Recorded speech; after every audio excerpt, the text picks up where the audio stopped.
Good morning all my dear students and friends. प्यारे बच्चों, आज आप स्पोकन ग्रामर रुद्रपुर यूके पर लगातार ग्रामर की क्लासेस पढ़ रहे हैं।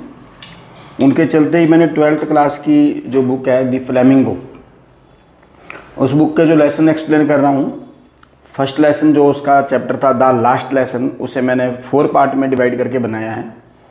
इसे भी पार्ट 1, पार्ट 2, पार्ट 3 करके बनाऊँगा। और अपनी किताब आप निकाल लीजिए। देखिए, जैसे मैं पेन रख के साथ साथ 1 बाई 1 समझाता हूँ, आप अपनी किताब में ऐसे ही समझेंगे तब समझ में आएगा। और चलिए करते हैं स्टार्ट। चैप्टर का नाम है डीप वाटर। तो डीप से समझ गए होंगे गहरा गहरा पानी। तो गहरे पानी की जो वारदात लेखक के सामने हुई होगी उसको उसने एक्सप्लेन करा है यहाँ पर। तो सबसे पहले जो ऊपर लिखा है ये लेखक के बारे में लिखा है। तो about the author, William Douglas 1898 से 1980 तक, कह रहे he was born in main Minnesota. यानी कि उसका जन्म जो हुआ था मेन मिनीसोटा में हुआ था। After graduating with a bachelor of art in English and economics, यानी कि बैचलर आर्ट यानी कि अपनी जो स्नातक डिग्री थी उसको लेने के बाद या अर्थशास्त्र से या इंग्लिश से पास करने के बाद ही spent 2 years teaching high school इन याकिमा। याकिमा के स्कूल में उसने 2 साल अपने स्पेंड किए। हाउएवर, लेकिन he got tired of this, वो इस चीज से उब चुके थे, टीचिंग करते करते वो थक चुके थे। And decided to pursue a legal career, और अब उनके दिमाग में क्या आ रहा था कि मुझे वकालत के पेशे का काम शुरू करना चाहिए।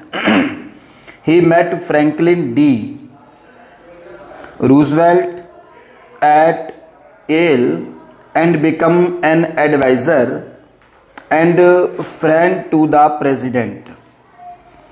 तो कह रहे कि ये येल में फ्रैंकलिन डी रूजवेल्ट से मिले और राष्ट्रपति के सलाहकार बने। आरना and become an advisor and friend, और उसके मित्र भी बने to the president. Douglas was a leading advocate of individual rights. तो जो विलियम डगलस थे वो जो लोगों के राइट्स होते हैं ना, लोगों के अधिकार, उनके प्रति लड़ने वाले एडवोकेट बने। He retired in 1975 with a term lasting 36 years and remained a longest serving justice in the history of court. वे 36 वर्ष सेवा करने के बाद सन 1975 में सेवानिवृत्त हुए और न्यायालय के इतिहास में सबसे लंबी अवधि तक उन्होंने काम किया एक न्यायाधीश के रूप में। The following excerpt is taken from Of Man and Mountains by William O. Douglas. William Douglas के द्वारा लिखा गया कैसे रहा होगा? ऑफ मैन एंड माउंटेन्स, ये अवतरण उससे लिया गया है। It reveals how as a young boy, ये उजागर कराता है इस बात को, यानी कि याद दिलाता है, इसमें ये चीज बताई गई है। How as a young boy, एक युवा लड़के विलियम डगलस ने डूब ही जाने वाला था पानी के पूल में, उस बात को बताया है कि उसकी अवस्था उस टाइम पे कैसी थी। In this essay he talks about his fear of water and thereafter how he finally overcame it. तो वो अपने पानी के डर पर उसने जो विजय प्राप्त करी उसके बारे में बताया है कि कैसे वो डूबी जाने वाला था, लास्ट में उसने पानी पर जीत प्राप्त कर ली। Notice how the autobiographical part of the selection is used to support and discussion of fear. तो कह रहे हैं जो इस अंश का आत्मकथात्मक पहलू है, डर पर उसने इस बहस को आगे किस प्रकार से प्रदान किया है वो हमारे सामने चैप्टर में आएगा। तो चलिए करते हैं चैप्टर स्टार्ट। यहाँ से होता है बच्चों, जो इसका थंबनेल रहेगा, थंबनेल पे मैंने लिखा रहेगा ये कहाँ से लेके कहाँ तक की लाइनें एक्सप्लेन करी गई हैं।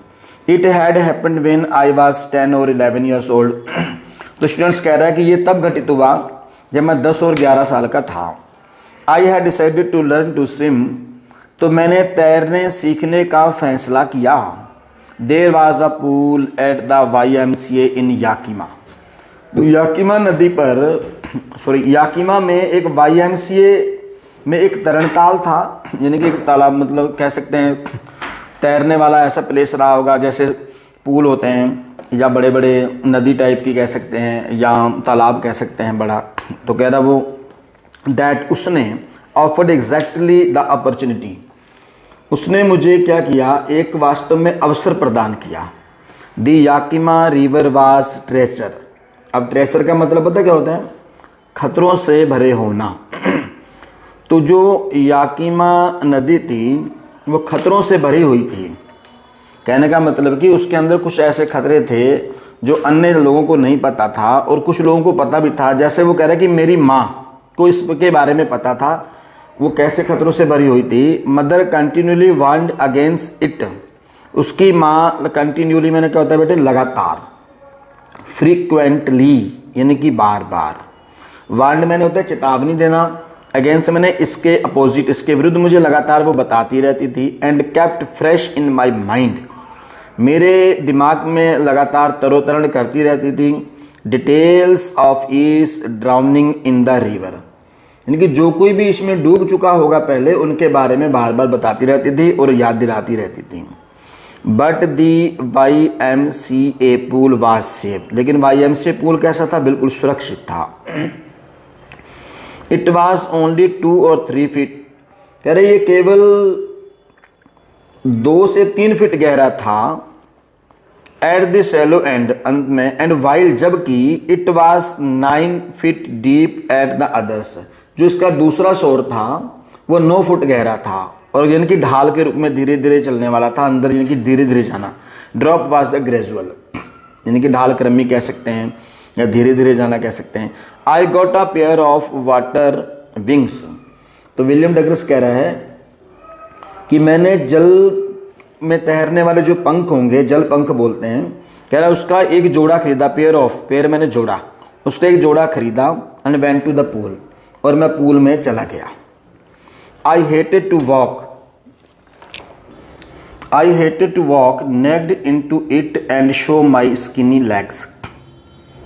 तो बच्चा क्या कह रहा है, जो विलियम डगलस क्या कह रहा है कि मुझे वैसे इसमें शुरू से ही घृणा थी, but I subdued my pride and did it.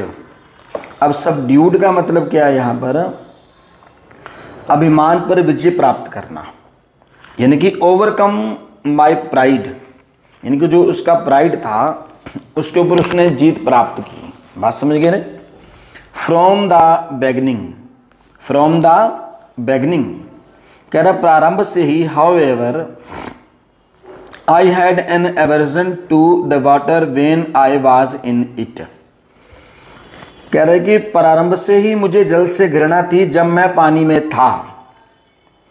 This started when I was 3 और 4 year old and father took me. कह रहे ये कब हुआ मेरे साथ, जब मैं 3 और 4 साल का था।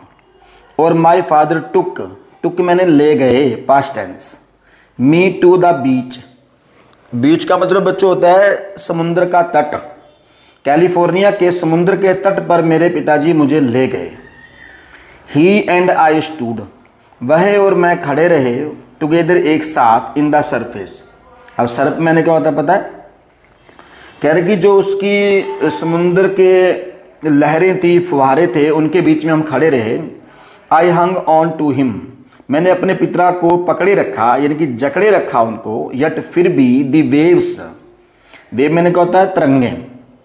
नॉक्ड मी, उन्होंने मुझे क्या कर दिया, नॉक कर देना, हिला देना, यानी कि कह सकते हैं उसको गिरा देना। मी डाउन, उन्होंने मुझे नीचे गिरा दिया। एंड स्वेप्ट ओवर मी, और मेरे ऊपर से बह गई। I was buried in the water. तो बच्चा क्या कह रहा है, बरी मैंने क्या होता है दफनाना, क्या होता है दफना देना। तो मैं पानी में दफना दिया गया। माई ब्रीथ वॉज गॉन, मेरी सांस क्या हो रही थी, फूल रही थी, मेरा सांस नहीं आ रही थी। आई वॉज फ्राइटेंड, मैं भयभीत था, डरा हुआ था। फ्राइटेंड मैंने होता भयभीत होना। माई फादर लाफ्ड, मेरे पिताजी हंसे। लाफ की सेकंड फॉर्म है पास्ट इंडेफिनिट टेंस में, लाफ्ड हंसे। But there was terror in my heart, terror मैंने क्या होता है बच्चे, डर। कह रहे उस टाइम पर क्या था, मेरे हृदय में एक डर था, टेरर आतंक था। टेररिस्ट होता है ना आतंकवादी, तो टेरर मेरे हृदय में एक डर था। At the over powering force of the waves, over powering मैंने पराजित करने वाली जो पावर थी, जो शक्ति थी, उसने मेरे हृदय में डर बना दिया था, वो डर मेरे अंदर छा गया था। My introduction to the YMCA swimming pool revived unpleasant memories and stirred childish fears. तो कह रहा है कि YMCA तरणताल से जो मेरा परिचय था, जब मेरा उसके यानी कि जो YMCA तरणताल था ना, जब मेरा उसके संग इंट्रोडक्शन हुआ, उसने रिवाइव करा दिया। रिवाइव का मतलब पता क्या होता है, रिस्टोर कराना। रिवाइव यानी कि रिस्टोर यानी कि दोबारा से याद दिला देना, पुनः जीवित हो जाना। अनप्लीजेंट यानी कि जो अनप्लीजेंट होंगी, जो अप्रिय ना खुश रहने वाली यानी मेमोरीज। एंड स्टीयर्ड, अब स्टीयर्ड मैंने क्या होता है, वो मेरे पास से सक्रिय होने लगी, यानी कि दोबारा से रिपीट होने लगी जो उसके बचपन के डर थे। But in a little while I gathered the my confidence. In a little while का मतलब क्या है, कुछ ही समय बाद। आई गैथर, गैथर मैंने तो इकट्ठे कर लेना। मैंने अपने आप का एहसास बढ़ाया और मुझे अपने ऊपर विश्वास हुआ, कॉन्फिडेंस को मैंने क्रिएट किया। I paddled with my new water wings, कह रहे मैंने अपने नए जल पंखों से जल में तैरना शुरू कर दिया, उसके ऊपर उसने पैडल मारे, समझ गए ना। वॉचिंग दी अदर बॉयज, अन्य लड़कों को देखते हुए। एंड ट्राइंग टू लर्न, और सीखने की कोशिश करी। बाय एपिंग देम, एपिंग का मतलब क्या होता है, चीटिंग करना, नकल करना, उनकी नकल करके। इमिटेटिंग यानी कि उनकी नकल करते हुए मैंने भी सीखने की कोशिश की। I did this 2 or 3 times, मैंने 2 से 3 बार किया। ऑन डिफरेंट, अलग अलग तरीके से, डिफरेंट डेज में। And was just beginning to feel at ease in the water when the misadventure happened. कह रहे मैंने अलग अलग दिनों में 2-3 बार ये सब किया। जल में आराम करना मैंने महसूस कर दिया, आराम करना महसूस करना। और कह रहे तभी ये घटना घटी मेरे साथ, misadventure happened. I went to the pool, मैं पूल पर गया। वे no one else was there, else मैंने क्या होता है पता है, कि अतिरिक्त, मेरे अलावा वहां और कोई नहीं था। एल्स, इन एडिशन कह सकते हो एल्स के लिए, या बिसाइड्स कह सकते हो कि अतिरिक्त, मेरे अतिरिक्त कोई नहीं था। द प्लेस वॉज क्वाइट, यानी कि वो जो प्लेस था बिल्कुल शांत था। द वाटर वॉज स्टिल, अब स्टिल का मतलब भी क्या होता है, शांत। स्टिल की जगह पर आप लिख सकते हैं मोशनलेस। क्लियर हो रहा है, तो पानी भी शांत था। And tiled bottom was as white, जो उसकी टाइल लगी हुई थी ना उसके ऊपर पूल के अंदर, वो कैसी थी, बाथ टब की तरह बिल्कुल साफ थी। ऐसे मान लीजिए clean as a bath tub की तरह साफ थी। आई वॉज टिमिड, तो क्या कह रहा है, मैंने, मेरे अंदर इतना साहस नहीं था अबाउट गोइंग इन अलोन, कि मैं अकेला जा सकूं। सो इसलिए कह सकते हो, सो मैंने अतः। I sat on the side of the pool to wait for others, कह रहे मैं दूसरों की प्रतीक्षा करने के लिए उस पूल के किनारे पर बैठ गया। I had not been there long, तो बच्चे कह रहे हैं मुझे वहां बैठे हुए बहुत ज्यादा समय नहीं हुआ था अभी। When in came a big bruiser of a boys, यानी कि एक हट्टा कट्टा लड़का वहां पर पहुंचा। बर्सियर में हट्टा कट्टा धौसिया टाइप का। प्रोबेबली, कह रहे शायद उसकी जो लगभग उम्र होगी 18 ईयर्स ओल्ड, लगभग वो 18 ईयर्स ओल्ड का होगा। He had thick hair, he had thick hair on his chest, यानी कि उसकी चेस्ट पर कैसे थिक हेयर रहे। He was a beautiful physical specimen, यानी कि जो उसकी मांसपेशियां थी वो बिल्कुल ब्यूटीफुल थी, सुंदर थी, फिजिकली यानी कि वो अच्छा था, है ना। With legs and arms that showed rippling muscles. अब रिपलिंग का मतलब क्या है, चमकती हुई जो उसकी मसल्स थी वो सारी दिख रही थी। ही ईल्ड, अब ईल्ड का मतलब क्या होता है बच्चों, यानी कि जोर से चिल्लाना, लिख लें आप साथ साथ, ईल्ड मैंने जोर से चिल्लाना। Shouted in a loud way, shouted in a loud way. High skinny, अब उसने उससे आवाज मारी होगी जोर से चिल्ला करके। How would you like to be ducked, duck मैंने क्या होता है, गोता लगाना। समझ आ रहा नहीं आ रहा है कि हे दुबले पतले, तुम क्या इस पूल में गोता लगाना चाहते हो। With that he picked me up and tossed me into the deep end. अब देखो पिकड अप मैंने कहता है उसको हाथों में पकड़ा और ऊपर उठा लिया। वो अपने बात कर रहा है, कह रहा है उसने मुझे अपने हाथों में पकड़ा और ऊपर उठा लिया। टोस्ड मैंने क्या होता है, धीरे से फेंक देना। थ्रो होता थ्रो लाइटली कह सकते हो, थ्रो मैंने फेंक देना लाइटली, टोस्ड मैंने भी यही है, ठीक है। Me into a deep and, यानी कि पानी के अंदर उसने मुझे धीरे से अंदर फेंक दिया। आई लैंडेड, लैंड मैंने क्या होता है, जैसे देखा ना आपने, आपका जो जहाज आता है वो लैंड करता है धरती पे ऐसे धीरे धीरे, तो कह रहा है मैं उसी अवस्था में landed in a sitting position, बैठी हुई अवस्था में पानी में गया। स्वेलो, अब स्वेलोड का मतलब क्या होता है पता है, पानी ने मुझे निगल लिया, यानी कि मैं पानी के द्वारा निगला गया। And went at once to the bottom, और तुरंत मैं जो उसका ताल था उसकी तली पर पहुंच गया। क्लियर हो गया। आई वॉज फ्राइटेंड, अब फ्राइटेंड का मतलब होता है डरा हुआ ना, मैं भयभीत था।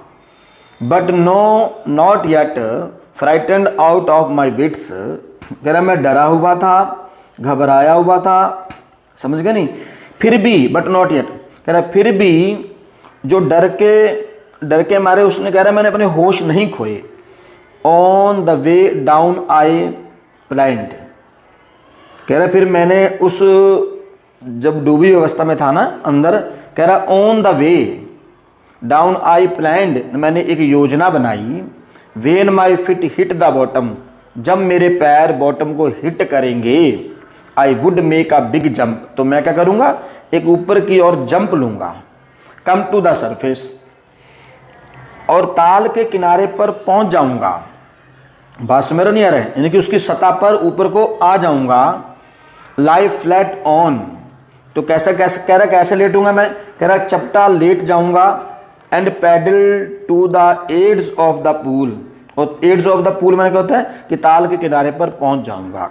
It seemed a long way down, कह रहा it seemed a long way down, नीचे जाने का जो रास्ता था वो काफी लंबा था। Those 9 feet were more like 90, कह रहे वो जो 9 फीट थे ना, 9 फीट का सफर भी मुझे 90 फीट के बराबर लग रहा था। And before I touched bottom my lungs, I touch the bottom my lungs were ready to burst.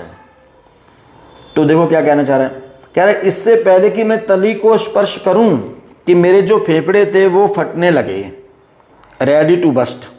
But when my feet hit the bottom I summoned all my strength and made, कह रहा but when my feet hit the bottom, कह रहा जब मेरे पैरों ने तली को टकराए या तली से टच किए, आई सम्मन का मतलब पता क्या होता है, बटोरना, यानी कि अपनी शक्ति को बटोरना।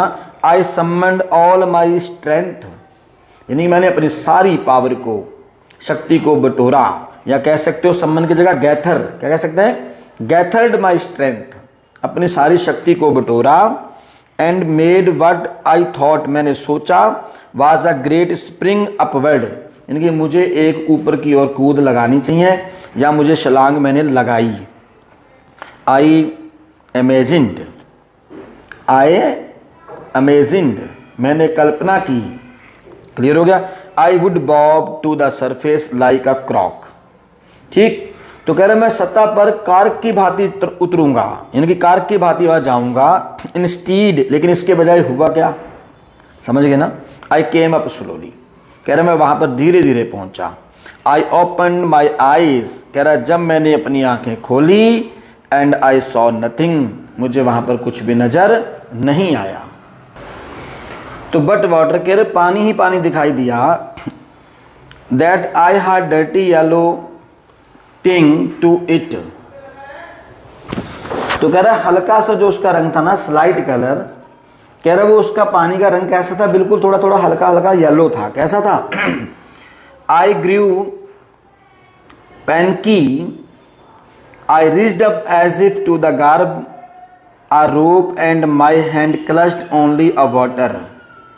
तो बच्चा क्या कह रहे हैं, मुझे केवल पानी दिखाई दिया, उसका रंग कैसा था, हल्का सा था, पीला था, और कह रहा है मैं भयभीत हो गया। समझ रहा नहीं आ रहा है। जब उसने ऊपर कूदने की कोशिश करी, कह रहा जैसे मैं ऊपर पहुंचा, रिच मैंने होता पहुंचना, रिच मैंने पहुंचना, एज इफ, मानो कि टू गार्ब, पकड़ने के लिए एक रस्सी। अब उसने भाई ऊपर कूद लगाई होगी, फटाफट कूदा होगा, भी रस्सी पकड़ लूं, लेकिन हुआ क्या, and my hands clutched only water, तो वो केवल पानी की वेव्स थी, तरंगें थी। आई वाज सफोकेटिंग, और सफोकेट मैंने क्या होता है पता है, यानी कि दम घुट जाना। क्या होता है? दम घुटना। तो कह रहा है कि मेरा दम घुट गया, यानी कि सीज हो जाना, सडनली एंड रफली, यानी कि अचानक से सीज हो जाना। समझ नहीं आ रहा है, पकड़ा गया। आई ट्राई टू ईल मैंने क्या होता है बेटे, चिल्लाना। क्या होता है? चिल्लाना।